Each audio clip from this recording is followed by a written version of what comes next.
Waggaa saddeet guutuu keenya hin beekun ture dhugaa har'a.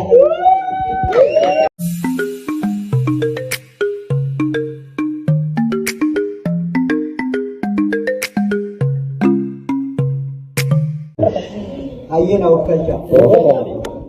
Baga nagaa dhuftanii ani keessan keessanis hin beeku kana yaaduu keessanis hin beeku dhuguma dubbachuudhaaf ani nama itti dhiisaa wayi innaan siniin jedhu umaan beeku jechuun itti namaan beeka waggaa saddeet guutuu keenya hin beekun ture dhugaa har'a laalifaadha waggaa saddeet miti waggaa 800 ta'uun guute nama waaqni naa kenne waan ta'eef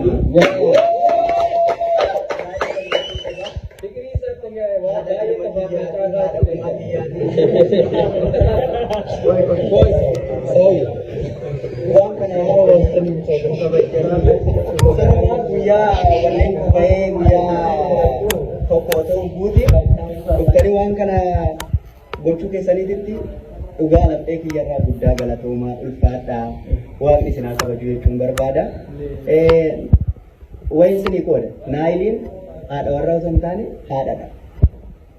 Dhugaa dubbachuudhaaf amalli kiyya akka dhuunfaa kiyyaatti amalli kiyya waan ulfaatu natti fakkaata. Innaan ofiyyaadha.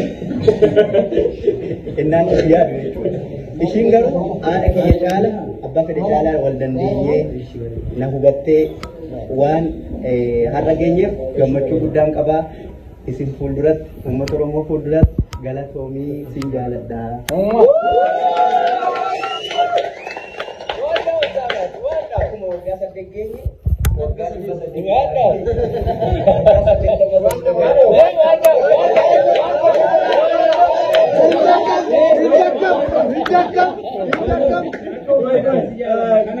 Maqaan keenyu? Guma.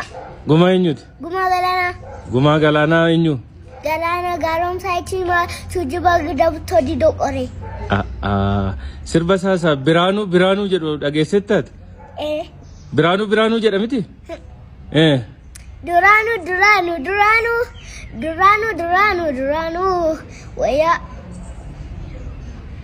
wayyaa facaasanii duraanuu miidhamaa keenya.